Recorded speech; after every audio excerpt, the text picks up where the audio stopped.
Bos. Bismillahirrahmanirrahim. Assalamualaikum warahmatullahi wabarakatuh. Waalaikumsalam. Selamat pagi dan salam sejahtera untuk kita semua. Yang kami hormati Bapak Ibu Guru SMA Negeri 1 Kradenan. Pertama-tama kami ucapkan terima kasih karena sudah hadir memenuhi undangan dari kami.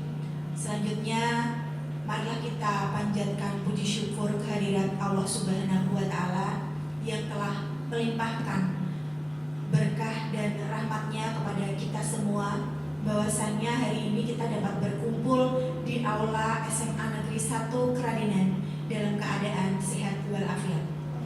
Hari ini kami dari calon guru penggerak angkatan 11 ingin memaparkan diseminasi disiplin positif tugas modul 1.4 yang akan kami paparkan nanti dari Bapak Iftah, dari Bapak Baskoro dan saya sendiri. Pertama-tama nanti kami akan memaparkan bergantian dan diawali dengan Bapak Iftah terlebih dahulu. Waktu dan tempat kami persilahkan. Assalamualaikum warahmatullahi wabarakatuh. Waalaikumsalam warahmatullahi wabarakatuh. Terima kasih atas kesempatan yang diberikan kepada saya, yang kami hormati rekan-rekan dan juga Bapak Ibu Guru. Alhamdulillah untuk mukadimah pengantar ikut Bu Yuda tidak usah tak buka lagi karena sudah dibuka. Nanti saya bagian yang untuk atau Pak Baskoro yang untuk nanti. Sesuai apa yang akan disampaikan oleh Bu Yuda tadi, memang betul kami bertiga ini CGP Angkatan 11 Kabupaten Grobogan tahun 2024 dalam hal ini akan memaparkan terkait dengan penyebaran pemahaman dan penerapan pengalaman budaya positif. Jadi fokusnya pada budaya positif. Tetapi saya lihat Bapak Ibu ini kelihatannya agak tegang ini. Yang tegang kepala panjenengan bukan saya nih. Ini lagi Pak Sus itu super tegang itu. Agar tidak tegang ini berkaitan dengan budaya positif. Budaya positif, saya atau kami CGP akan meyakinkan kepada kita semua terkait dengan siswa dalam hal ini. Tentunya semua siswa itu punya kesempatan untuk berubah. Jadi ada ungkapan yang kurang tepat apabila kita terkadang beranggapan punya anak seperti si A atau Umar atau siapa nih, anak kok beli ini dan ilah-ilah aturan angan dan sebagainya. Dan kita terkadang memvonis anak itu anak yang kurang tidak baik. Nah, padahal dalam hal ini saya akan memberikan game atau permainan yang terkait dengan budaya positif. Bisa enggak kebiasaan yang kurang baik kita ubah menjadi lebih baik? Bisa enggak kita ubah anak yang awalnya kurang tahu menjadi lebih tahu? Nah, ini nanti kita akan korelasikan ya.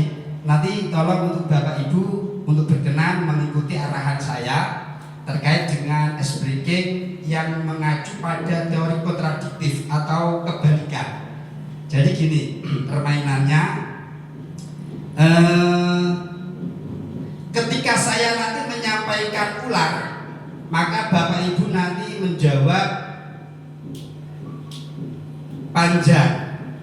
Oh, kebalik. Kalau ular Bapak Ibu menjawab pendek, kalau cacing menjawab panjang. Ini juga melatih fokus panjenengan, konsentrasi dalam arah atau tujuan. Karena tanpa konsentrasi, tanpa kita fokus, kita punya skill yang sehebat apapun atau sarana yang hebat, tentunya akan sulit mencapai tujuan. Jadi konsentrasi, fokus pada suatu hal ini sangat dibutuhkan untuk mencapai tujuan. Saya mulai untuk gamenya. Untuk pertama, saya ketika menyampaikan ular, Bapak Ibu menjawab apa tadi? Pendek. Kalau cacing, kita coba fokus sudah. Ular pendek, cacing panjang. Mancing. Ular. Pertama lurus dulu, fokus. Lalu kita naikkan. Bu Sedi tertawa karena imajinasinya kemana-mana. Pendek panjang. Iya. Lalu kita naikkan ya untuk apa namanya, ketika kita fokus maka kita ikuti atau kita barengi dengan gerakan. Kalau nanti saya menyampaikan berkata ular, panjenengan jawab pendek, berarti nanti gerakannya pendek seperti ini.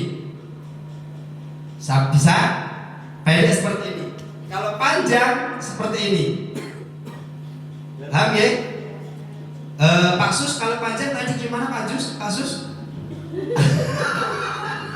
Kalau pendek, berarti fokus ini. Oke, siap ya? Siap. Oke.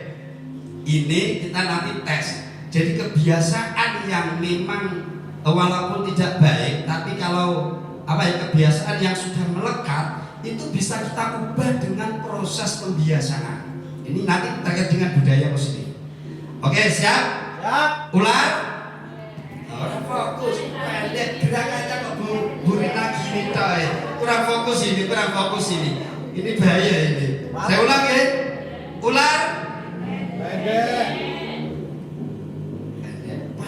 Pendek tadi apa? Tidak fokus. Ini berarti punyanya pendek ya. Jadi teorinya teori kebalikan kontradiksi. Kalau saya menyampaikan ular, berarti panjenengan pendek. Pendeknya gini, kalau panjang gerakannya ini panjang, kalau pendek bisa fokus, konsentrasi. Oke, siap? Cacing panjang, ular pendek, cacing panjang, ular cacing, ular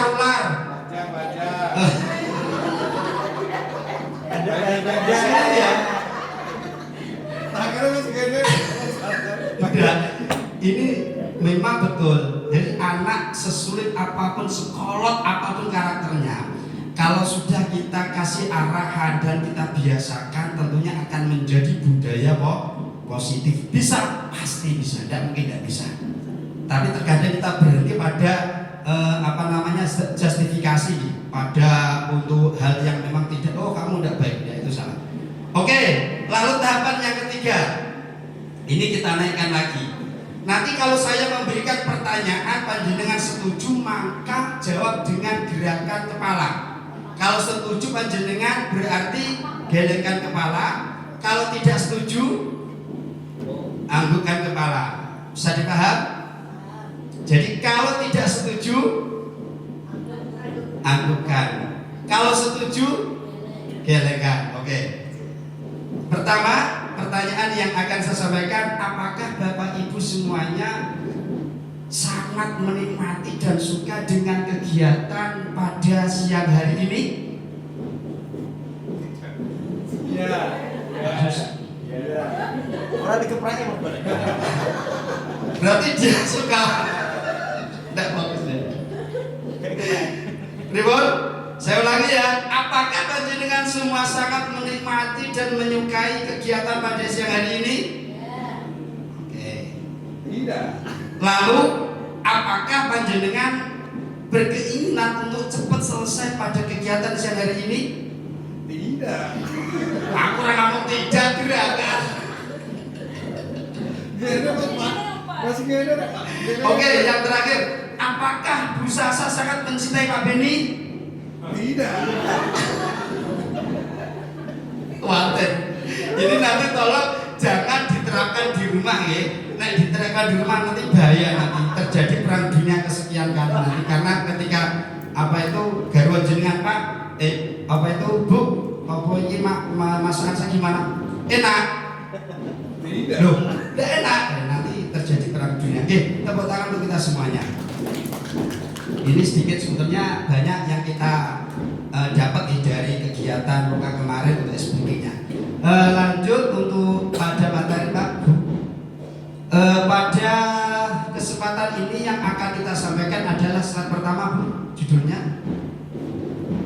Oke, penyebaran pemahaman dan penerapan pengalaman budaya positif.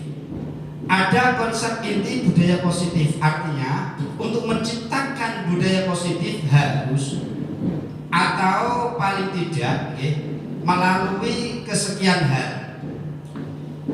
Sekian hal ini, komponen ini yang memang satu dan yang lain ini berkaitan.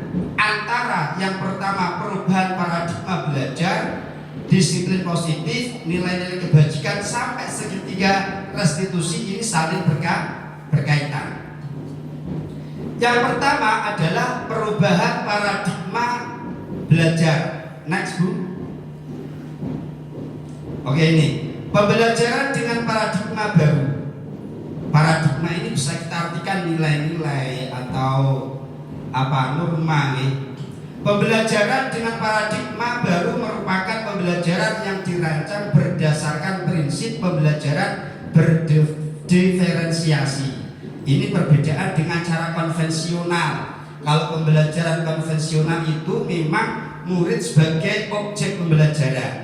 Jadi subjek menonton pada seorang pendidik. Tapi untuk pembelajaran IKM ini tidak. Artinya pembelajaran yang berpihak pada murid. Sehingga para peserta didik belajar sesuai kebutuhannya berdasarkan tahap perkembangan sesuai teori psikologi modern untuk mewujudkan profil pelajar Pancasila. Ini komponen yang pertama untuk mewujudkan merealisasikan budaya positif. Next. Oke, ada miskonsepsi tentang teori kontrol ya. Pak Sus fokus pada teori kontrol ya. Ada 4 hal. Yang pertama, ilusi guru mengontrol murid. Ini memang sebuah narasi yang memang kurang begitu tepat. Terkadang untuk cara konvensional, guru itu punya tugas atau beranggapan beliau itu bisa mengontrol murid sesuka dia, walaupun tujuannya baik. Tetapi dalam hal ini tentunya dalam menciptakan budaya positif ini tentunya tidak akan mewujudkan secara optimal. Yang kedua, ilusi bahwa semua penguatan positif efektif dan bermanfaat. Lalu ilusi bahwa kritik dan membuat rasa bersalah mampu menguatkan karakter. Yang terakhir, ilusi bahwa orang dewasa berhak memaksa. Ini yang nantinya akan kita luruskan bersama agar budaya positif yang ada di lembaga atau di sekolah kita dapat terwujud. Next.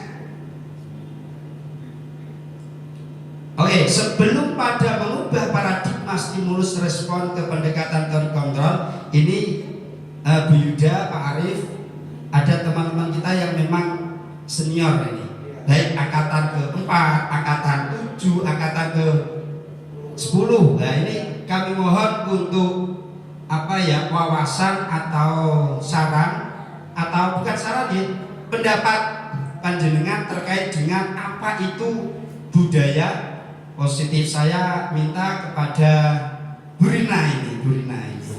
Ya, moga Bu Rina, budaya positif. Apa itu budaya positif?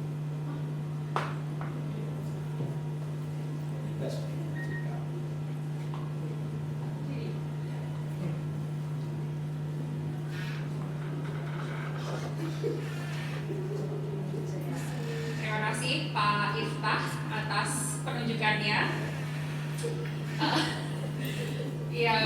Budaya positif menurut saya itu adalah sebuah mindset yang diperlukan oleh semua, menurut saya tidak hanya guru saja, tetapi semua stakeholder di sekolah, termasuk guru dan juga staf karyawan, untuk bisa memahami bahwa setiap peserta didik itu punya karakteristiknya masing-masing, sehingga apapun nanti yang dikeluarkan, perilaku yang dikeluarkan, yang ditampilkan oleh peserta didik ini, kita bisa tidak menjudge atau menilai anak tersebut, peserta didik tersebut menjadi sesuatu yang gagal seperti itu.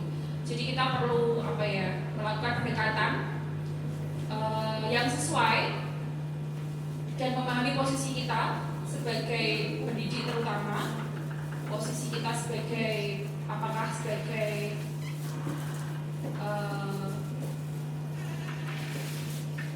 guru kepada muridnya, maksudnya ini ada kontrol di sana, atau kita memposisikan siswa atau peserta didik ini sebagai seperti teman kita, atau kita bisa juga mengarahkan mereka, memberikan insight. Apa tuh Pak bahasa Indonesia insight Pak ya? Apa ya? Bahasa Indonesia insight apa Pak? Kayak pencerahan gitu loh. Jadi biar anak tuh motivasinya muncul di dalam dirinya, self direction mereka keluar sehingga mereka bisa membentuk dirinya sendiri gitu. Tanpa kita harus dikte ABCD. Jadi seperti itu Pak menurut saya. Jadi mengeluarkan apa kemampuan terbaik siswa tanpa kita suruh. Jadi kita hanya kayak mengarahkan saja seperti itu. Seperti itu sih menurut saya Pak. Jadi budaya positif menurut saya adalah sebuah mindset. Oke, terima kasih, tepuk tangan untuk Bu Rina senior kita. Agar adil, biar tidak jomplang, ada ibu-ibu juga ada bapak. Saya mohon untuk Pak Sus ini juga senior kami ini untuk bebas mengeluarkan pendapat. Pak Sus, budaya positif itu apa Pak Sus? Pak Wadi monggo Pak Wadi. Monggo. Pak Wadi, saya wakil Pak Wadi. Pak Wadi, monggo Pak Wadi. Nanti kita rumuskan bersama-sama. Terima kasih Pak Ustaz.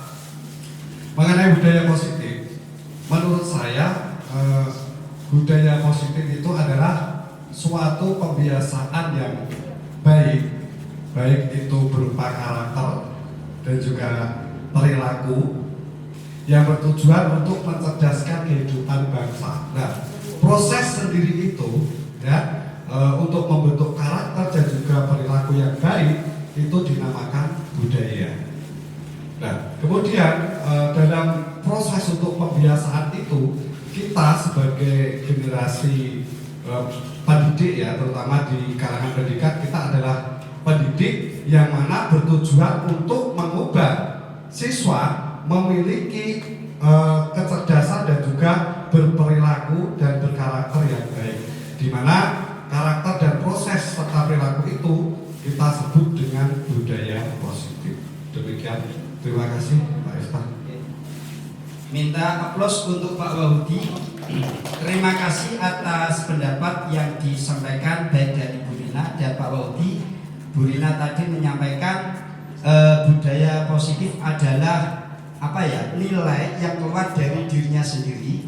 Kalau Pak Wahudi tadi berpendapat budaya positif adalah karakter yang mencerminkan tentunya dengan nilai-nilai. Nah, betul. Kalau kita satukan dari pendapat Bu Rina dan Pak Wahudi, memang betul budaya positif ini adalah kebiasaan.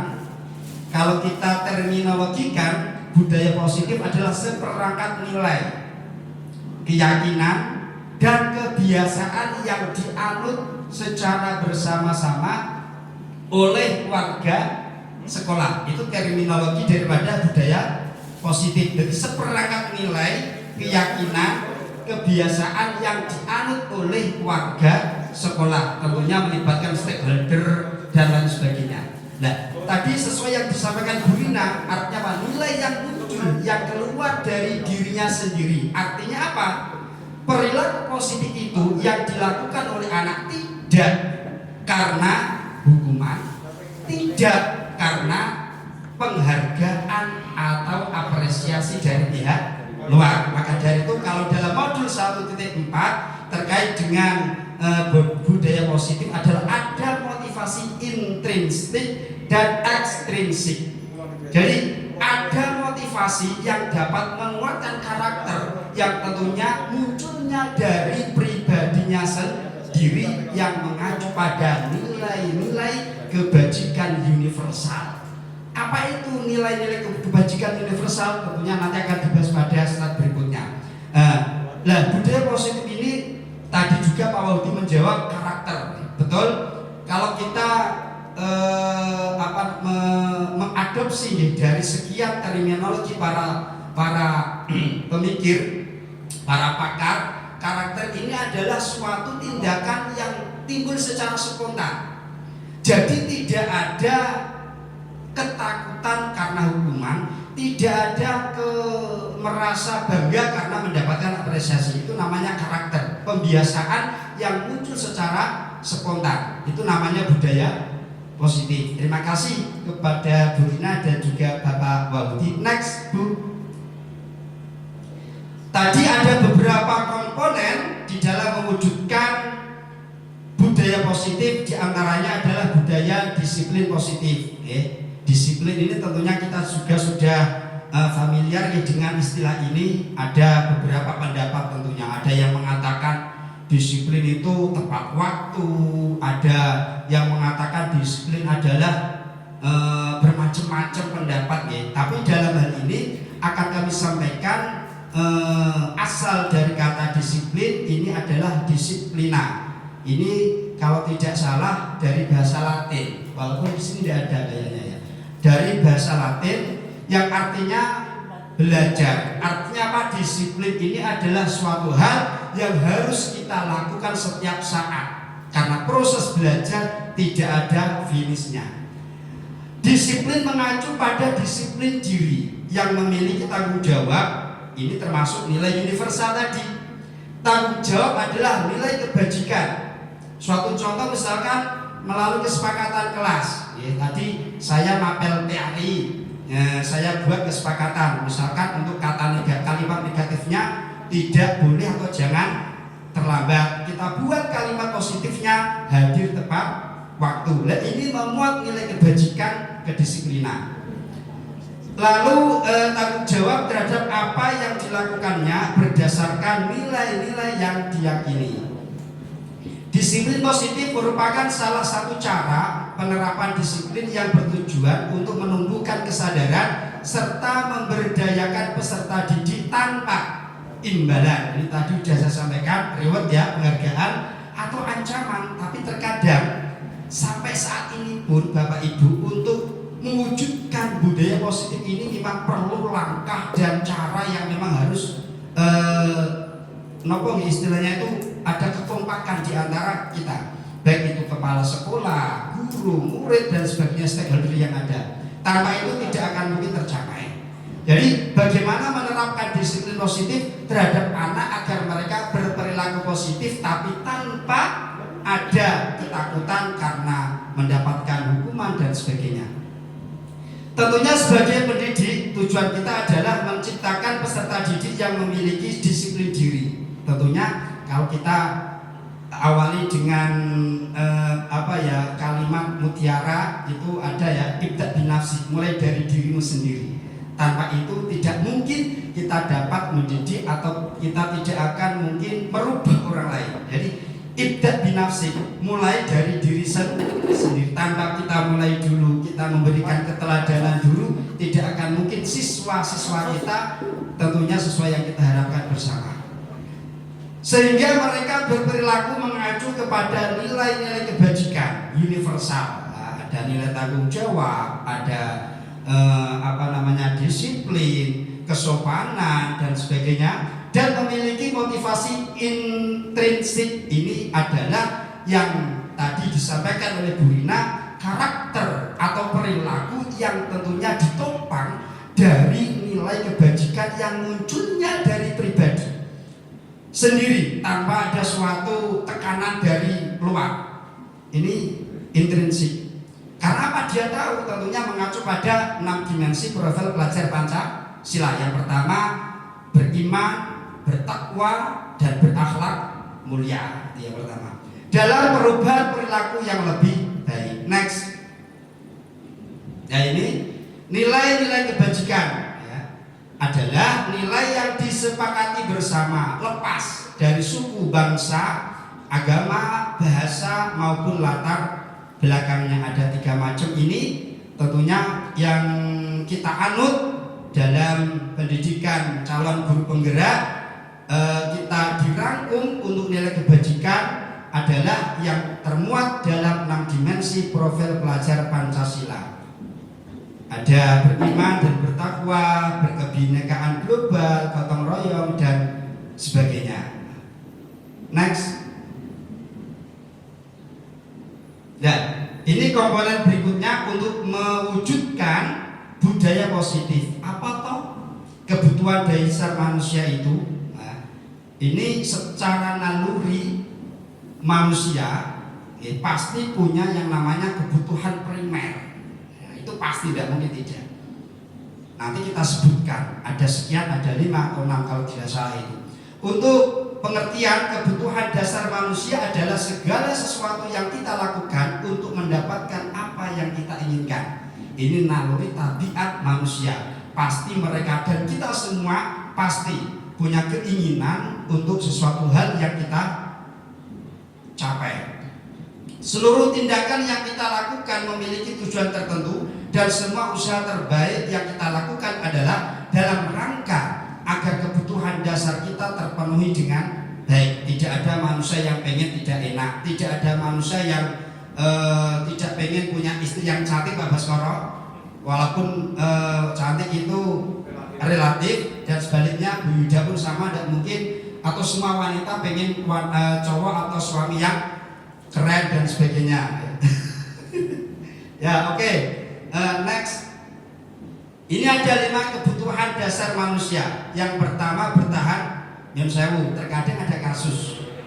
Nah, ini nanti tetap akan berimbas pada nilai kebajikan. Ada anak, nyun sewu, kemarin atau tahun kemarin saya itu menjadi wali kelas 11 sekian. Itu ada beberapa anak yang memang ada barang yang hilang, ada barang yang atau ada makanan temennya yang dimakan oleh temennya tanpa ada izin atau tanpa minta persetujuan. Kenapa demikian? Tentunya karena 5 kebutuhan atau salah satu kebutuhan dasar manusia tidak terpenuhi. Kemungkinan di rumah memang tidak dikasih uang saku, makanya sampai sekolah mencuri uang temannya. Kemungkinan kenapa di sekolah makan makanan temannya tidak izin. Kemungkinan di rumah untuk kebutuhan makanan ini tidak terpenuhi dengan baik. Artinya apa? Apabila 5 kebutuhan dasar manusia ini tidak terpenuhi, maka sangat sulit untuk mewujudkan yang namanya budaya positif, gitu ya. Lalu kasih sayang dan rasa cinta atau rasa diterima. Ini juga semua manusia punya hak dan ingin disayang, dicinta, dan tentunya sebaliknya. Ya. Untuk penguasaan ini ingin diakui. Pak Wahudi misalkan, semua ini untuk terkait dengan karnaval. Ini karena beliau yang diberikan amanat atau mandat untuk mengkoordinasi dan sebagainya. Tentunya ketika mencapai keberhasilan naluri seorang manusia, dia atau beliau ingin diakui. Apabila ini tidak tercapai, apabila kebutuhan dasar manusia tidak tercapai, maka budaya positif itu tentunya akan sulit untuk terlaksana. Kebebasan manusia semua freedom, tentunya pengen bebas dan sebagainya. Dan yang terakhir kesenangan. Ada nih, tidak ada nih orang yang suka nangis atau apa, tidak ada. Next. Slide keberapa ini Bu? Selesai? Belum. Kayak masih berapa? 1, oke ya. Yang terakhir ini motivasi perilaku manusia. Ya, ini tadi sudah tak sampaikan ya. Ada motivasi ekstrinsik, ada motivasi intrinsik. Nah, ini biar tidak ngantuk, saya mohon untuk Bu Sri, senior saya ini. Moga Bu bebas berpendapat Bu. Kira-kira motivasi perilaku manusia Bu, jadi anak itu ketika agar melakukan hal positif melalui motivasi ini, kira-kira seperti apa Bu? Motivasi ekstrinsik dan intrinsik. Ini beliau senior kita. Oke, terima kasih atas waktunya. Untuk motivasi intrinsik itu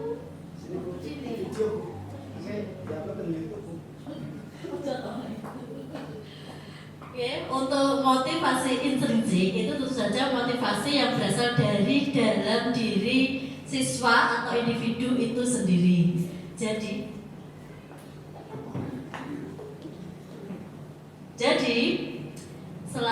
kita sebagai pribadi, siswa terutama ya, perlu motivasi yang berasal dari diri sendiri. Bagaimana kita mau berkembang, bagaimana kita mau memperbaiki diri, bagaimana kita mau sukses, itu perlu sesuatu yang menggerakkan dari diri sendiri atau istilahnya kemauan. Ada kemauan dulu. Kemudian yang kedua ada motivasi ekstrinsik, itu dari luar, itu bisa dari bapak ibu guru, dari teman, dari contoh-contoh orang sukses.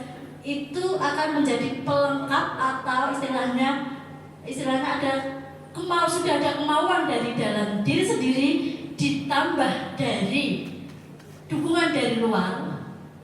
Istilahnya apa? Motivasi dari luar atau dari teman-temannya, dari contoh-contoh orang sukses, dari keluarganya, itu akan semakin istilahnya berkembang, semakin maksimal. Itu Pak Iftah. Terima kasih. Mantap, tepuk tangan untuk Bu Sriati. Terima kasih Bu Sri yang sudah menyampaikan terkait dengan motivasi perilaku manusia. Ada dua hal, melalui motivasi ekstrinsik dan motivasi intrinsik. Tadi memang betul, untuk intrinsik ini adalah mereka melakukan atau perilaku mereka memang timbul dari nilai-nilai yang mereka percaya dari dirinya sendiri. Dan ekstrinsik ini melibatkan dari pihak luar, bisa bapak ibu guru, tentunya ada yang hukuman dan sebagainya. Cuma kalau kami mengerucutkan atau sesuai dengan tujuan daripada penerapan budaya positif adalah kalau bisa anak itu bagaimana membentuk karakter yang mana mereka terbiasa melakukan hal positif dengan atau yang muncul dari dirinya sendiri. Metode intrinsik. Sebelum berpindah atau berlanjut pada teman kami biar tidak ngantuk ekspresi lagi ya. Oke, monggo Bu, jumeneng sedaya Bu. Betul, enggak panjang pendek nanti saya khawatir Bu Sedi nanti malam melindur panjang pendek. Monggo jumeneng sedaya. Ini singkat ini biar ada jeda. Monggo Bapak Ibu, kita agar selalu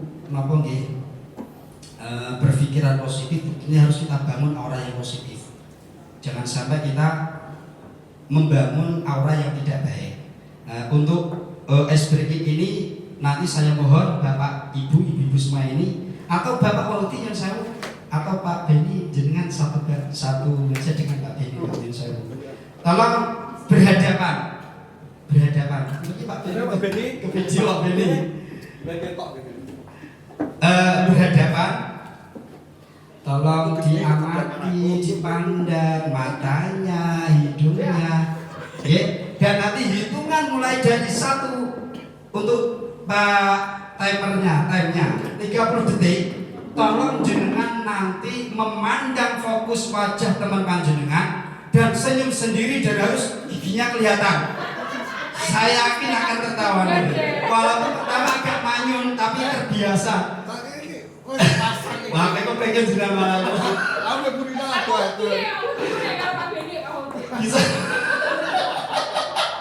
Bisa dimulai ya. 30 detik senyum, tolong yang lebar senyumnya.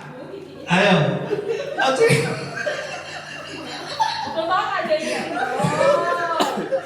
30 detik, baru 10 detik. Bisa ditolong fokus pada Bu Rayu. Bu Sasa, ayo dengan Bu Rina. Oke, terima kasih untuk kita semua. Tepuk tangan. Oke, terima kasih. Tentunya banyak hal yang kurang dari saya pribadi, mohon dimaafkan. Dari saya sekian. Assalamualaikum warahmatullahi wabarakatuh. Untuk selanjutnya monggo Bu Yuda atau Pak Baswan.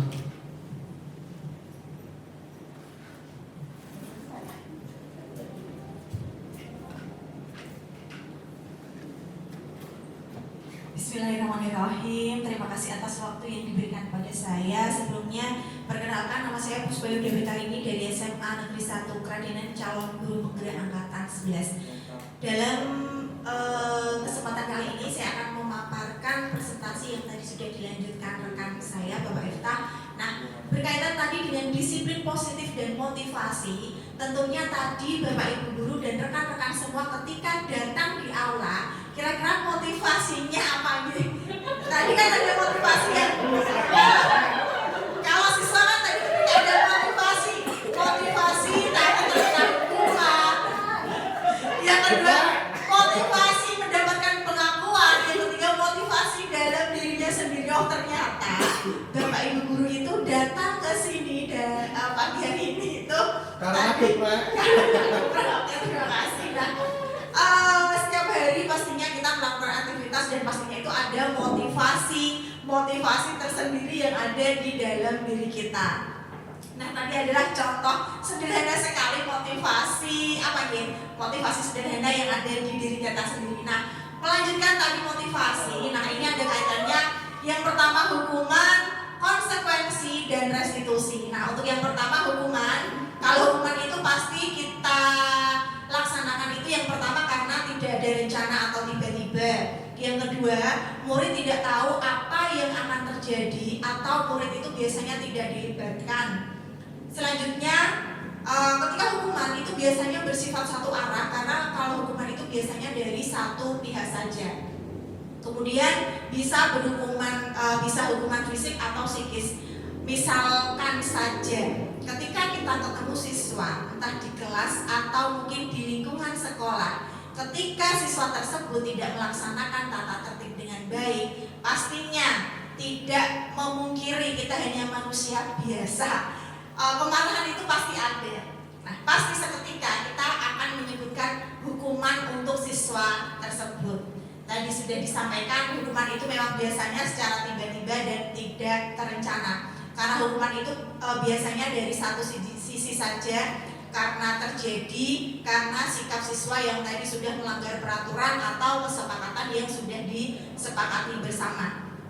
Kemudian kita ke konsekuensi. Kalau konsekuensi itu lebih terencana atau disepakati.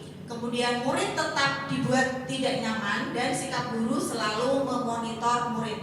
Kalau konsekuen ini memang biasanya sudah terencana. Misalnya ada siswa yang masuk ke kelas terlambat. Oke, satu kali diberi kesempatan. Besok ketika kamu terlambat lagi masuk ke kelas, konsekuensinya misal harus membuat surat pernyataan atau mungkin diberi konsekuensi yang lain. Jadi tergantung mungkin dengan kesalahan siswa yang dibuat itu tingkat permasalahannya seperti apa. Kemudian restitusi. Nah, kalau restitusi ini prosesnya menciptakan kondisi bagi murid untuk memperbaiki kesalahan. Kemudian proses kolaboratif yang mengajak murid untuk mencari solusi sendiri.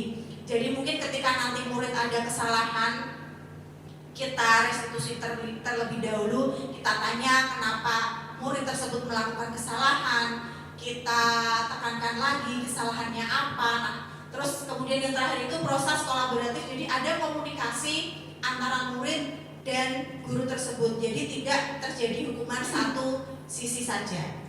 Kemudian Pak, slide selanjutnya.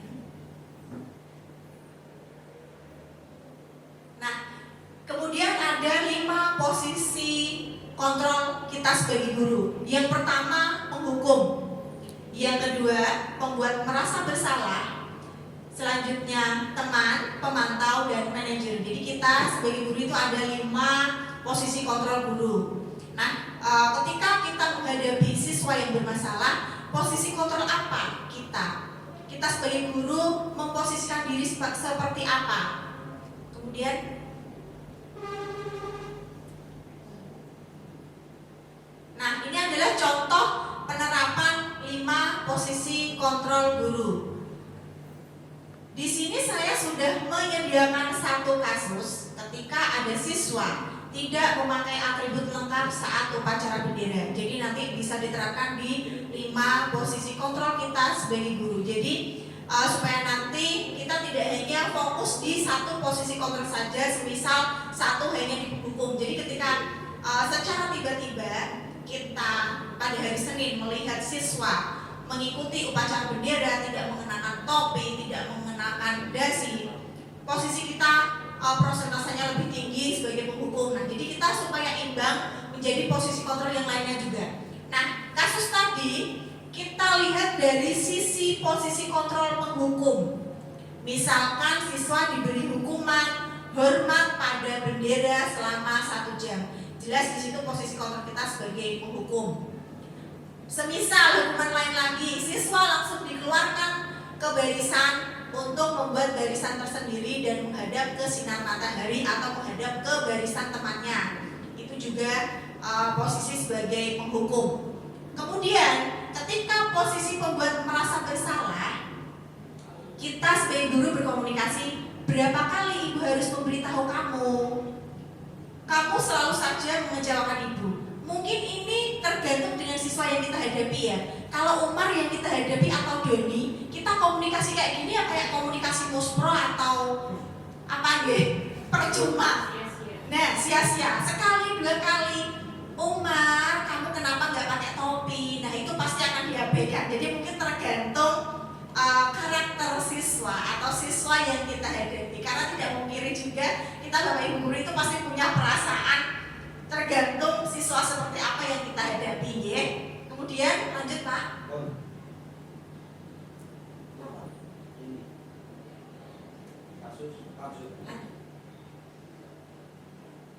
Oke, masih kasus yang tadi ketika kita ada di posisi manajer.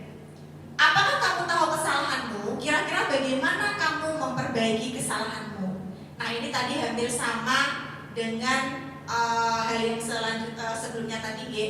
Tergantung nanti bagaimana siswa yang akan kita hadapi. Nah, jadi mungkin karena berbagai macam karakter siswa, jadi 5 posisi kontrol tadi mungkin bisa kita saling keterkaitan, saling berkesinambungan supaya nanti tindakan yang kita ambil itu seimbang dan tidak merugikan pihak siswa ataupun kita sebagai guru menangani kasus yang siswa hadapi. Seperti itu. Nah, kemudian ketika ada satu kalimat seperti ini, tadi kan sudah ada kasus, sudah diimplementasikan ke beberapa posisi kontrol. Nah, ketika ada kalimat seperti ini, saya kecewa sekali dengan kamu. Kira-kira dari kelima posisi kontrol tadi, termasuk posisi kontrol yang mana gitu? Mungkin dari Bu Eni atau Bu Dewi kan dari guru BK biasa menghadapi siswa. Monggo Bu Dewi. Apa Bu Eni? Tadi posisi kontrol teman, penghukum, membuat merasa bersalah, monitoring. Kira-kira menurut Bu Eni, saya kecewa sekali dengan kamu. Yang salah Monggo Bu Eni. yang Monggo Bu Eni. yang salah merasa bersalah yang salah. Monggo. Menurut pendapat Bu Eni, kalau ada kalimat seperti itu, kita sebagai guru BK itu posisi kontrolnya di mana?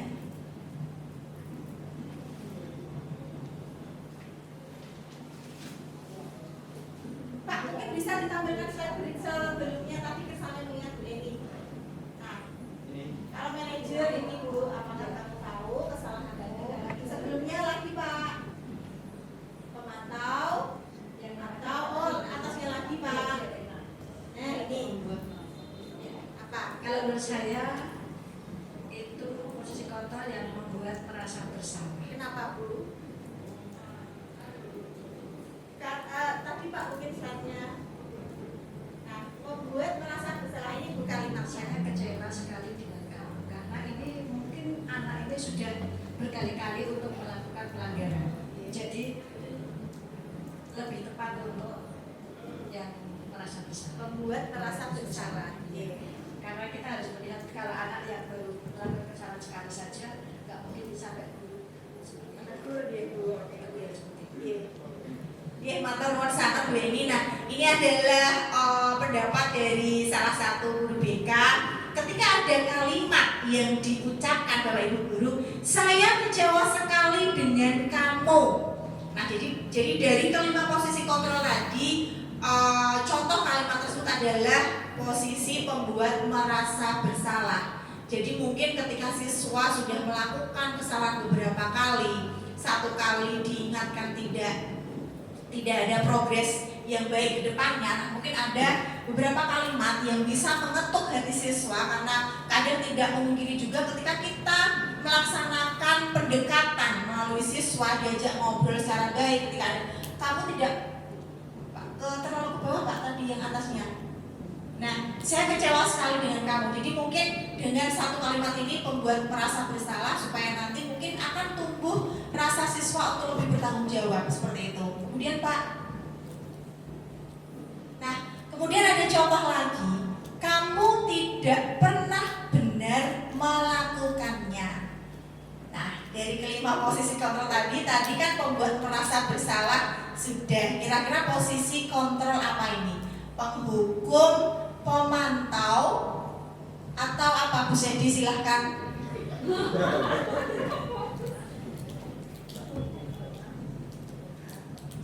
Kamu tidak pernah benar melakukannya. Apa ya? Saya tuh Bisa ditanyakan lagi. Slide-nya saya nggak kelihatan ya Pak. Iya, nggak kelihatan. Slide yang sebelumnya. Kamu tidak pernah merasa melakukannya itu. Kamu tidak pernah benar melakukannya. Oh, kamu tidak pernah benar melakukannya. Posisi kontrol apa? Ya, kira-kira penghukum, pembuat merasa bersalah, manajer, atau apa? Penghukum. Karena kan ada kata tidak merasa bersalah, itu berarti Tidak pernah benar. tidak pernah benar, itu berarti dihukum gitu. Dihukum. Menurut saya Oke, begitu. menurut saya seperti itu ya. Iya. Karena ketika mungkin nanti di depannya ketemu siswa membuat kesalahan, langsung refleks seperti itu. Iya. Bu itu tadi nggak ada yang namanya pemantauan ya. Karena itu kan kamu tidak pernah Benar melakukannya. Kira-kira ini pendapat Bapak Ibu apa nggih? Penghukum atau pemantau? Karena itu mungkin sering kali berulang-ulang. Oke, terima kasih pendapatnya dari Bapak Ibu semua. Nah, posisi kontrol di sini memang mungkin lebih tepatnya ke pemantau, karena kita Bapak Ibu guru ketika siswa melaksanakan atau melakukan kesalahan, selain mungkin kalau hukuman kurang tepat, mungkin lebih kita pantau, walaupun mungkin siswa sudah melakukan kesalahan beberapa kali. Selanjutnya Pak. Kamu tidak pernah. Nah, ini ada lagi. Apa rencanamu untuk menyelesaikan masalah ini? Yang terakhir tadi apa? Manajer. Nah, jadi ada komunikasi antara guru dan siswa supaya nanti konsekuensi yang dilaksanakan siswa itu terjadi antara kedua belah pihak dan tidak hanya dari satu sisi penghukum saja ketika Bapak Ibu guru memberikan hukuman atau konsekuensi. Nah, jadi di sini posisi kontrol yang diterapkan adalah manajer. Kemudian Pak Ita. Nah, ini ada lagi contoh satu lagi. Ayolah lakukan demi bapak atau ibu ya. Teman, betul sekali. Jadi mungkin ada beberapa siswa yang lebih suka dengan kata-kata yang apa nih? Ketika Bapak Ibu guru mungkin kita lebih merangkul, jadi supaya siswa itu mau melaksanakan tata tertib dan kewajiban yang sehari-hari harus mereka laksanakan. Selanjutnya Pak Ika. Nah, ini kayaknya yang terakhir. Kamu tidak pernah mendapatkan nilai jika tidak mengerjakan tugas. Kira-kira berarti ini apa? Posisi kontrol apa? Penghukum ya, nah hukuman. Jadi siswa tahu ketika siswa tidak pernah mengerjakan tugas, nanti hukuman apa yang mereka dapatkan? Jelas. Nah, ini ada kata-kata tidak pernah mendapatkan nilai. Nah, ini adalah posisi kontrol sebagai penghukum. Selanjutnya Pak Ita. Nah, itu tadi adalah 5 posisi kontrol ketika nanti kita dihadapkan oleh berbagai karakter siswa yang melakukan kesalahan. Jadi kelima posisi kontrol tadi bisa kita kaitkan, bisa saling berkesinambungan supaya nanti seimbang. Ketika nanti kita memberikan hukuman pada siswa, apakah nanti yang kita berikan kepada siswa itu adalah konsekuensi, apakah nanti mungkin kita melaksanakan restitusi dulu terhadap siswa, jadi supaya nanti hukuman atau konsekuensi yang siswa dapatkan itu adalah terjadi antara guru dan siswa dan sudah disepakati. Karena ini nanti harapannya ketika siswa melaksanakan kesalahan, ketika sudah diberi pengarahan Bapak Ibu guru, ketika sudah ditanya nanti ke depannya mau seperti apa, ditanya lagi, ditekankan kesalahan apa yang sudah kamu buat. Jadi paling tidak kita berharap siswa itu ke depannya ketika melakukan kesalahan, mereka sadar akan kesalahan mereka, mereka tahu nanti evaluasi apa yang harus siswa lakukan supaya dikaitkan dengan motivasi supaya siswa itu supaya saya nanti tidak mendapatkan hukuman itu bagaimana ya itu. Nah jadi tadi yang bisa saya paparkan mengenai sedikit motivasi untuk motivasi internal dan eksternal dan mengenai 5 posisi kontrol yang harus dikaitkan ketika kita menghadapi siswa yang bermasalah atau siswa yang melakukan kesalahan. Nah ini kemudian nanti akan dibahas tentang keyakinan kelas dan akan dibahas oleh rekan kami Bapak Arif Baskoro. Tadi yang bisa saya paparkan, kurang lebihnya mohon maaf. Wassalamualaikum warahmatullahi wabarakatuh. Assalamualaikum warahmatullahi wabarakatuh.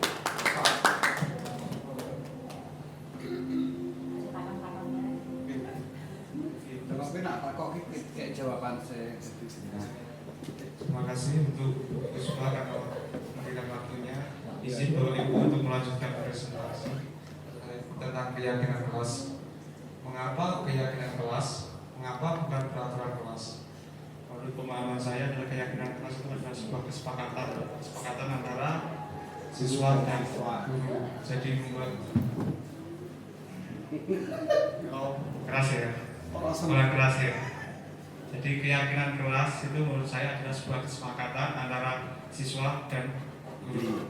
Tapi sebelum itu menurut saya sebelum kurikulum merdeka itu sebenarnya pada zaman kuliah dulu saya juga ada namanya keyakinan kesepakatan antara saya dan dosen namanya kontrak belajar. Jadi ini bukan hal yang baru menurut saya. Jadi mengapa bukan peraturan kelas? Karena kalau peraturan kelas menurut pemahamannya sini katanya yang menentukan adalah gurunya.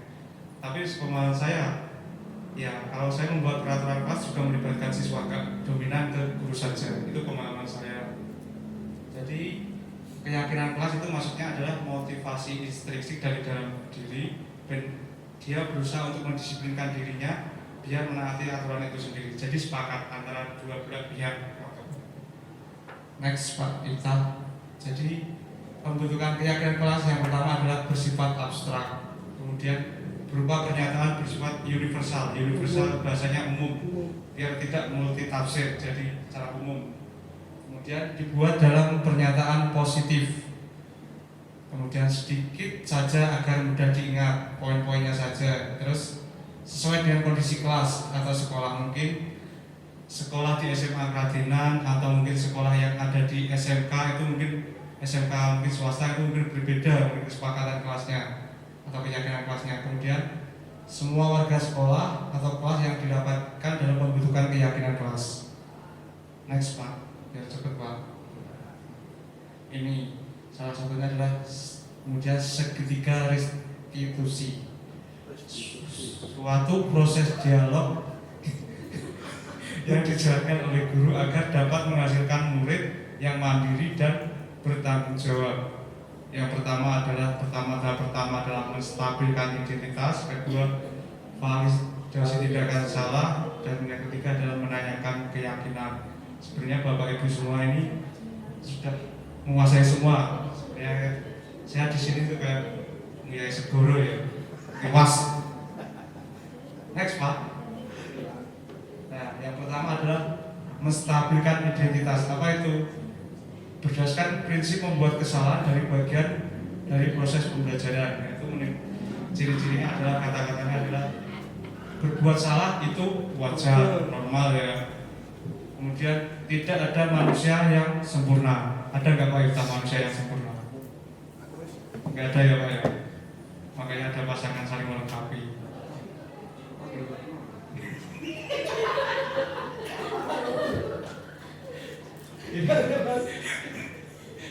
Ibu bapak juga pernah melakukan itu. Kemudian ibu bapak tidak mau mencari siapa yang salah, tapi ibu mau mencari solusi dari masalah ini. Kemudian kamu berhak merasa begitu. Ini adalah ciri-ciri atau kata-kata yang ditujukan dalam menstabilkan identitas. Next, Pak Ifta. Kemudian setelah itu, tahap yang kedua adalah memvalidasi dari tindakan yang salah tersebut. Definisinya adalah berdasarkan prinsip setiap perilaku berupaya untuk memenuhi kebutuhan tertentu. Yang setelah itu ada kasus, kamu pasti punya alasan mengapa melakukan hal itu. Kemudian, padahal kamu bisa melakukan yang lebih buruk dari ini. Kemudian, kamu patut bangga karena telah melindungi sesuatu yang penting buat kamu. Dan yang terakhir adalah menanyakan keyakinan. Nah, setelah itu berdasarkan prinsip teori kontrol bahwa pada dasarnya kita termotivasi secara intrinsik. Nah, kata-kata ciri-cirinya adalah apa keyakinan kelas kita, nilai apa yang telah kita sepakati bersama, seperti apa gambaran kelas ideal menurut kamu ingin menjadi orang seperti apa. Itu adalah 3 poin dari segitiga restitusi. Next, ini adalah contoh penerapan segitiga restitusi. Menstabilkan identitas untuk kasusnya yang pertama Pak Ifta itu adalah terlambat masuk kelas. Kalau kemudian posisi yang kedua itu Bu Puspa ketika siswanya terlambat masuk sebagai posisi sebagai wali kelas, terlambat masuk sekolah, dan kemudian dibina. Kemudian ini adalah memvalidasi tindakan yang salah. Next, Pak. Dan menyanyikan keyakinan. Tadi kan Bu Puspa dan Pak Ifta melibatkan audien untuk memberikan tanggapan. Saya juga ingin memberikan tanggapan untuk umpan balik dari Bapak Ibu. Monggo. Tanya monggo. Monggo Pak, monggo Bu.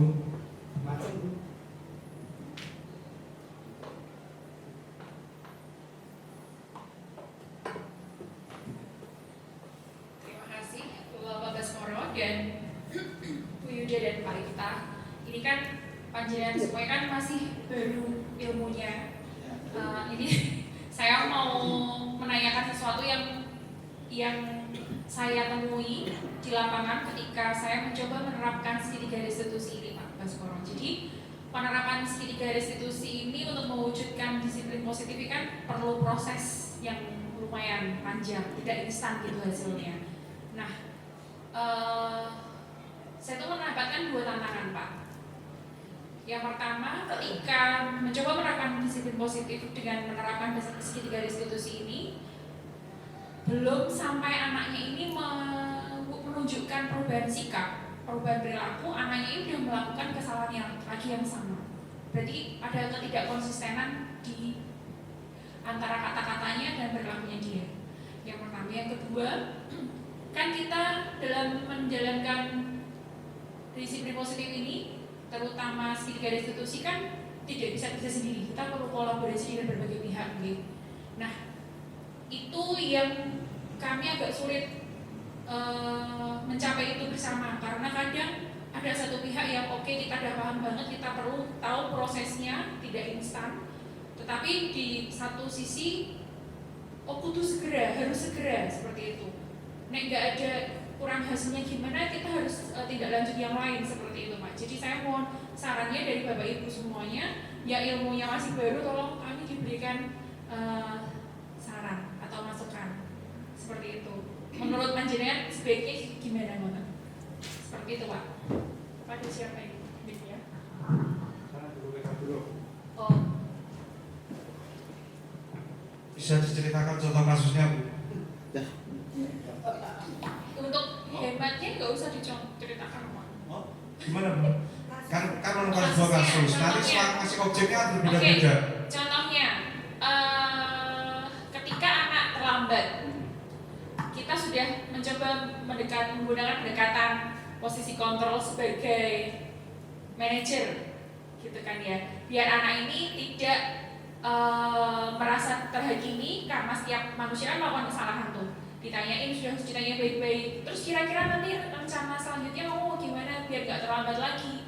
Kita sudah melakukan itu, menanyakan keyakinan kepada mereka, iya Bu nanti mau berangkat lebih pagi lagi, tapi ternyata nanti bulan berikutnya terlambat lagi, seperti itu Pak. Terus tadi kan sebaiknya kita nggak melakukan ini ya Pak, tidak memberikan hukuman, tapi kita bisa memberikan apa?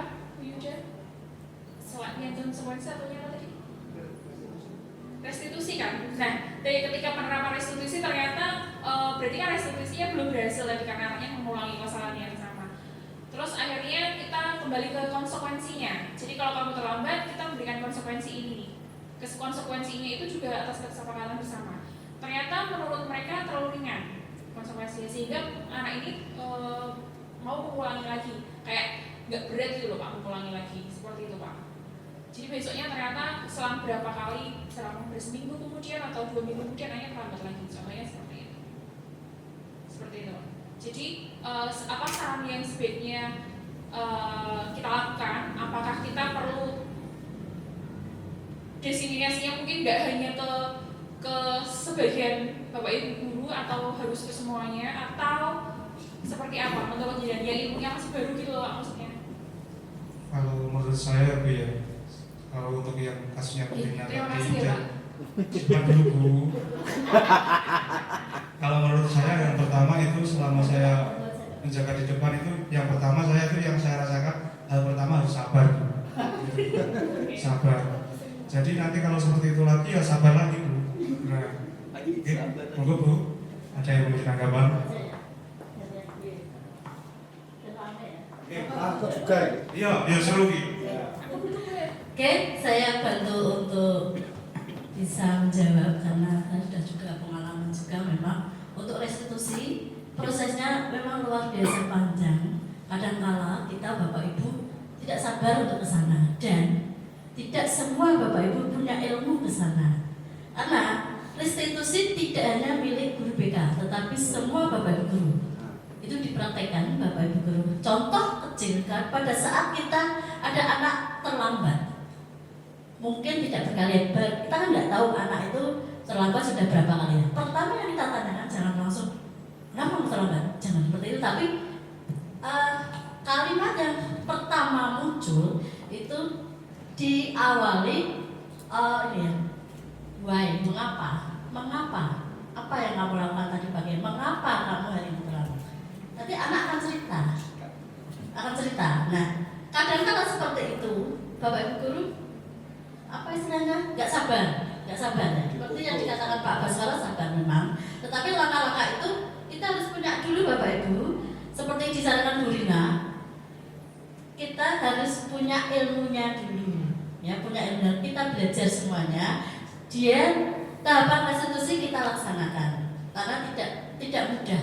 Pada saat kita ketemu dengan satu kasus, karena berbeda ya, restitusi dengan konseling itu sangat jauh berbeda. Maka perlu belajar. Nanti Pak Baskara bisa menularkan, tidak. Kalau seperti tadi kan hanya sekilas-sekilas ya Pak, belum mendetail. Nah, contoh kasusnya seperti itu, Bu Rina. Kadang-kadang anak memang belum tuntas, restitusi belum tuntas. Seperti juga konseling ya, mungkin anak itu akan berubah 10 tahun yang akan datang. Tidak bisa serentak. Padahal restitusi diharapkan kan anak itu tahu masalahnya dan bisa mengubahnya lewat kesadaran diri sendiri. Ngoten itu lah, seperti itu. Oke, terima kasih. Bentar Bu Sri, saya mau tanya Bu Sri. Kalau semua masalah itu apa harus diselesaikan dengan restitusi? Kalau memang idealnya Pak, idealnya itu restitusi dan harapan gini loh, kita tidak menghakimi anak, anak gitu.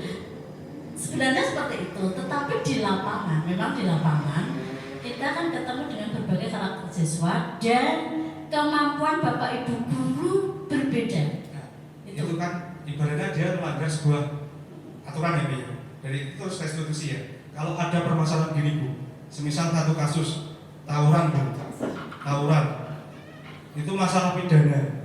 Nah, apa harus restitusi? Kemudian yang kedua, menikah, hamil di luar nikah, itu apa harus restitusi dulu? Okay. Saya pertanyaan berkali-kali, apa semuanya harus restitusi? Nah, mau sing mekat bagaimana? Apa harus dia masih sekolah? Itu pertanyaan itu apa semua masalah selesai dengan restitusi gitu loh. Oke. Itu ada tahapan anak hamil. Itu kan tetap ada tahapan ke belakang dulu gitu ya.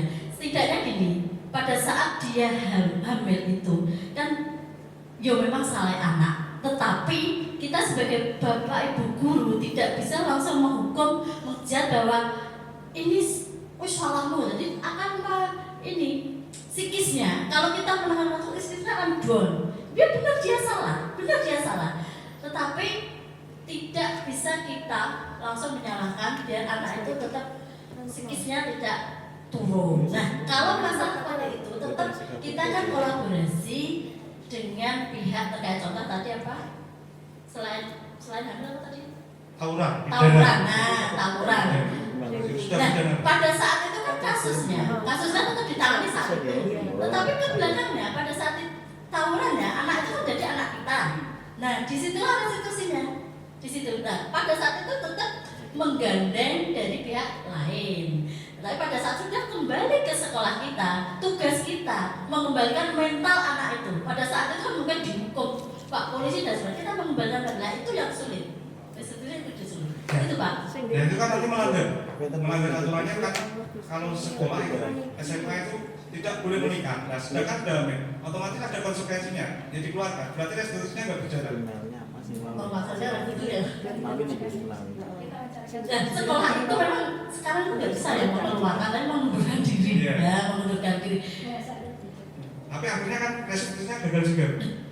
Yang dimaksud tadi itu jangan seperti itu Pak. Itu bukan seperti itu ya restitusi. Itu kan suatu kasus yang harus sudah terjadi ya sudah terjadi. Restitusi kita itu mengembalikan psikisnya sebenarnya. Restitusi itu mengembalikan psikisnya jangan sampai down setelah mengenal kasus itu.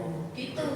Kok bukan kasusnya itu, tapi bagaimana cara bapak ibu guru itu bisa menetralkan setelah psikis. Jadi dia benar salah, contoh terlambat kan salah, tetapi tidak langsung dia down terus jadi malu ke sekolah, megah ke sekolah karena saya dibentak oleh bapak ibu guru, bisa seperti itu.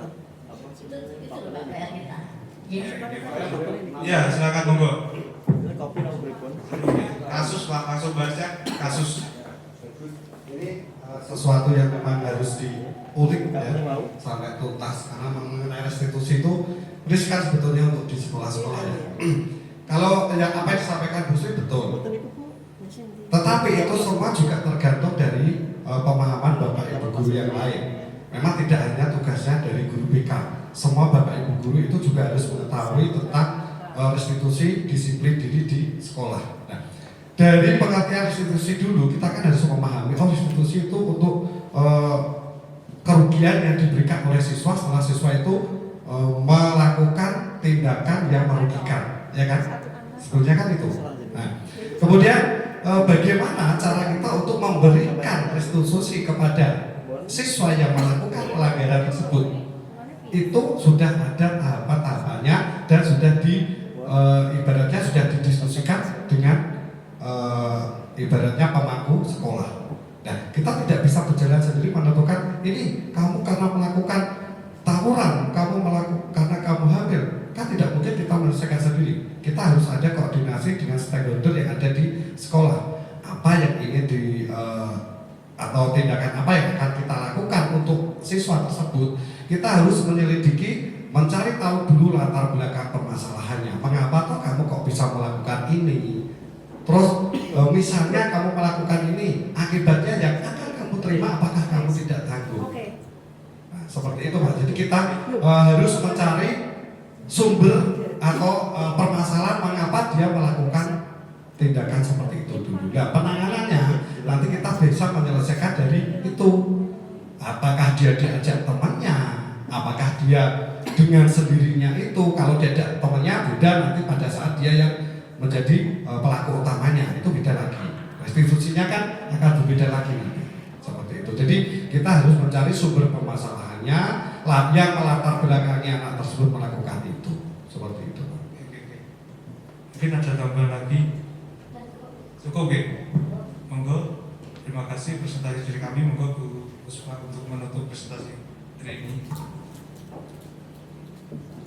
Mohon doa Pak Iftah.